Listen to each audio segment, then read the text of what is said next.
அனைவருக்கும் வணக்கம். மகர ராசினியர்களுக்கு எண்ணி 3 நாளில் 27/4/2025 தேதியான இன்று இவை நடந்தே தீரும். யாராலும் தடுக்க இயலாது. அப்படி மகர ராசினியர்களுக்கு என்ன மாதிரியான நன்மைகள் எல்லாம் ஏற்பட இருக்கு, கிரகநிலைகளின் ரீதியாக இருக்கும் சாதகங்கள் என்ன, பாதகங்கள் என்ன, குறிப்பா 27/4/2025 தேதியான இன்றைய தினத்துல நீங்கள் என்ன செய்ய வேண்டும், என்ன செய்யக்கூடாது, என்ன செய்தால் என்ன மாதிரியான நன்மைகள் எல்லாம் ஏற்படும் என்பது குறித்தான பதிவு தான் பார்க்க போகிறோம். அந்த வகையில இத்தருணங்கள்ல கிரகங்களுடைய சஞ்சார நிலைகள் என்ன என்று பார்க்கும்போது, மேஷத்தில் சூரியனும் சந்திரனும் இணைந்து சஞ்சரிக்கிறாங்க. ரிஷப ராசியில் குரு பகவானும், கிரகத்தில் செவ்வாய் நீச்சம் பெற்றும், சிம்ம ராசியில் கேதுவும், கும்பத்தில் சனி பகவானும் ராகுவும் சஞ்சரிக்கிறாங்க. மீனத்தில் சுக்கிரனும் புதனும் சஞ்சரிக்கிறாங்க. இந்த கிரகங்களுடைய சஞ்சார நிலைகளின் காரணமாக மகர ராசினியர்களுடைய வாழ்வில் குடும்ப சூழ்நிலை ரீதியாக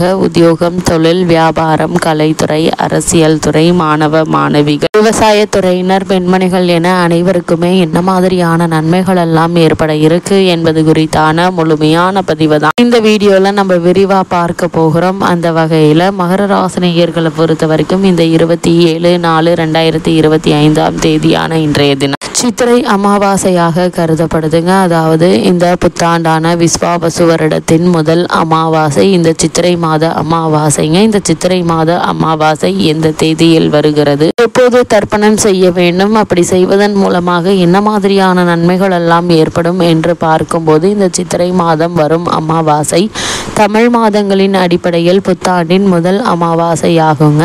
2025 சித்திரை மாதம் வரும் அமாவாசை தேதி, தர்ப்பணம் செய்ய நேரம் பற்றி இந்த பதிவில் தெரிந்து கொள்ளலாம். அந்த வகையில் தமிழ் பஞ்சாங்கம் மற்றும் தமிழ் ஆண்டுகளின் அடிப்படையில் 12 மாதங்களில் முதல் மாதமான சித்திரை மாதம் வரும் அமாவாசை விஸ்வாவசு ஆண்டின் முதல் அமாவாசை என்பது குறிப்பிடத்தக்கது. இந்த ஆண்டு ஏப்ரல் 27 ஞாயிறு 2025 அன்று வரும் அமாவாசை வருகிறது. அபூர்வமாக பல ஆண்டுகளுக்கு பிறகு கடந்த மாதம், அதாவது பங்குனி மாதம் அமாவாசை அன்று சூரிய கிரகணம் ஏற்பட்டது. ஞாயிற்றுக்கிழமை அன்று வரும் சித்திரை மாத அமாவாசை பித்ருதோஷம் போக்குங்க. இந்த அமாவாசைக்கு தர்ப்பணம் செய்ய உகந்த நேரம் மற்றும் இதன் முக்கியத்துவத்தை பற்றி தெரிந்து கொள்வோம். அந்த வகையில் சித்திரை அமாவாசை 2025 தேதி மற்றும் திதி நேரம் என்ன என்று பார்க்கும்போது, இந்த சித்திரை அமாவாசை 2025 ஏப்ரல் 27 அன்று வருகிறது. சித்திரை அமாவாசை 2025 திதி தொடங்கும் நேரம் ஏப்ரல் 27 2025 அதிகாலை 3:40 மணிக்கு தொடங்கி அதே சித்திரை மாதம் 2025 திதி முடியும் நேரமாக ஏப்ரல் 28 2025 அன்று நள்ளிரவு 1:12 மணி அளவில் நிறைவடைகிறது. சித்திரை மாதம் வரும் அமாவாசை முழு அமாவாசையாக ஞாயிறு முழுவதும் இருக்கிறது. ஞாயிறு அன்று காலை 3 மணிக்கு மேல் துவங்கும் அமாவாசை திதி நாள் முழுவதும் நீடித்து அடுத்த நாள் நள்ளிரவில் முடிவடைகிறது.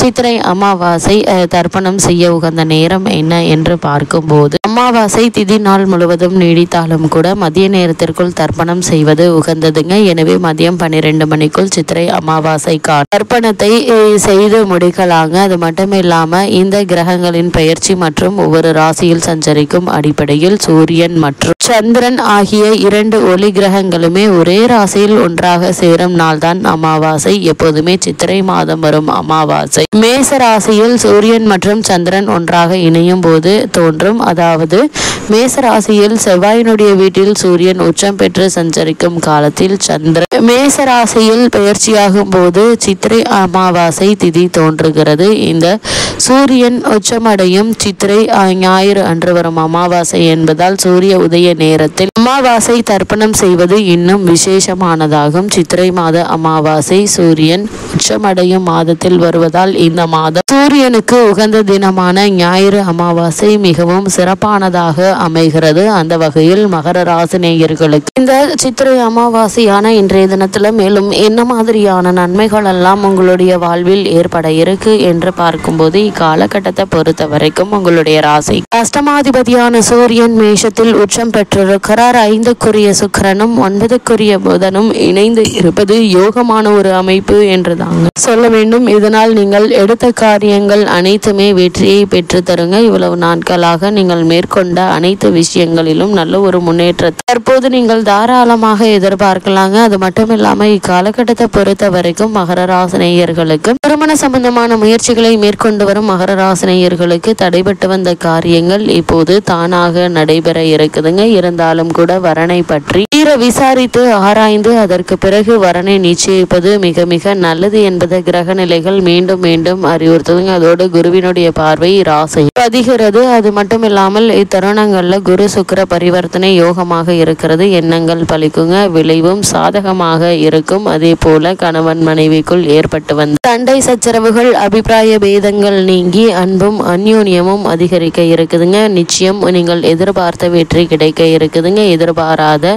பதவி உயர்வு, ஊதிய உயர்வு, காரணமே இல்லாமல் மறுக்கப்பட்டு வந்த இந்த சலுகைகள் அனைத்துமே தற்போது நீங்கள் தாராளமாக எதிர்பார்க்கலாம் என்பதை கிரக நிலைகள் உறுதியளிக்குதுங்க. தடைப்பட்ட சுப காரியங்கள் நடக்குங்க. ஒருவேளை உங்களுக்கு வழக்குகள் இருந்துச்சு அப்படின்னா அந்த வழக்குகள்ல சாதகமான தீர்ப்பினை தற்போது நீங்கள் தாராளமாக எதிர்பார்க்கலாங்க. பூர்வீக சொத்து சம்பந்தமாகவோ அல்லது மற்ற காரணங்களாகவோ ஏற்பட்டு வந்த இழுபறி நிலை நீங்கி நல்ல ஒரு முன்னேற்றம் ஏற்பட இருக்கு. பல நாட்களாக குடும்பத்திலோ அல்லது தொழில் மற்றும் வியாபாரத்தில் ஏற்பட்டு வந்த பின்னடைவுகள் நீங்கி நல்ல ஒரு லாபத்தை பெற இருக்கீங்க. லாபம் அதிகரிக்கும் பட்சத்தில் குடும்பத்தார்களுடைய தேவைகளை பூர்த்தி செய்வது மட்டுமில்லாமல் ஜனன கால தசாபுக்திகளுக்கு ஏற்ப மகர ராசியை சேர்ந்த ஒரு சிலருக்கு ஆடை ஆபரண சேர்க்கை ஏற்பட இருக்குதுங்க. மேலும் ஒரு சிலர் வீட்டிற்கு தேவையான அத்தியாவசிய பொருட்களை வாங்கி மகிழக்கூடிய ஒரு தருணமாக தான் காலகட்டம் அமைஞ்சிருக்குது என்பதை கிரக நிலைகள் தெல்ல தெளிவாக அறிவுறுத்துதுங்க. நீங்கள் எதிர்பாராத பல முன்னேற்றங்களை இப்போது நீங்கள் தாராளமாக எதிர்பார்க்கலாங்க. நல்ல ஒரு முன்னேற்றம் உங்களுடைய வாழ்வில் ஏற்படுவதற்கான சாத்தியக்கூறுகள் நிறைந்த ஒரு தருணமாக தான் இத்தருணம் அமைஞ்சிருக்குது என்பதை கிரக நிலைகள் உறுதியளிக்குது. புதிய ஒப்பந்தங்கள் கிடைக்குங்க கலைஞர்களுக்கு. அதே போல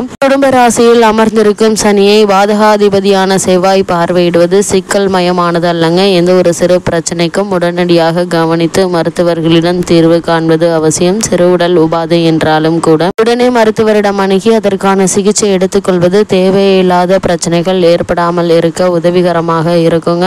சகோதர உறவுகள்ல கவனம் தேவை. கொடுக்கல் வாங்கலில் சிக்கல்கள் ஏற்படாமல் பார்த்து கொள்ளுங்க. ஒருவருக்கொருவர் விட்டு கொடுத்து அனுசரித்து நடந்து கொள்வது நன்மை செய்யும் என்பதை கிரக நிலைகள் மீண்டும் மீண்டும் அறிவுறுத்துதுங்க. அதே போல இத்தருணங்கள்ல மகர ராசினியர்கள் முன்னோர்களுக்கு திதி தர்ப்பணம் கொடுத்து வழிபடுவதன் மூலமாக எண்ணற்ற நன்மைகள் உங்களுடைய வாழ்வில் ஏற்பட இருக்குதுங்க. அந்த வகையில மகர ராசினியர்களுக்கு இத்தருணங்கள்ல கிரக நிலைகளின் ரீதியாக கூறப்படும் பரிகாரம் என்ன என்று பார்க்கும்போது வீட்டிற்கு பக்கத்தில் உள்ள ஈஸ்வரன் சன்னதிக்கு சென்று விளக்கு போட்டு வாருங்கள். எண்ணற்ற நன்மைகள் ஏற்படும். அது மட்டும் இல்லாமல் உங்களால் இயன்ற வயதானவர்களுக்கோ அல்லது மாற்றுத்திறனாளிகளுக்கோ உதவி செய்வது எண்ணற்ற நன்மைகளை உங்களுடைய வாழ்வில் ஏற்படுத்தும் என்பதை கிரக நிலைகள் தெளிவுபடுத்துது.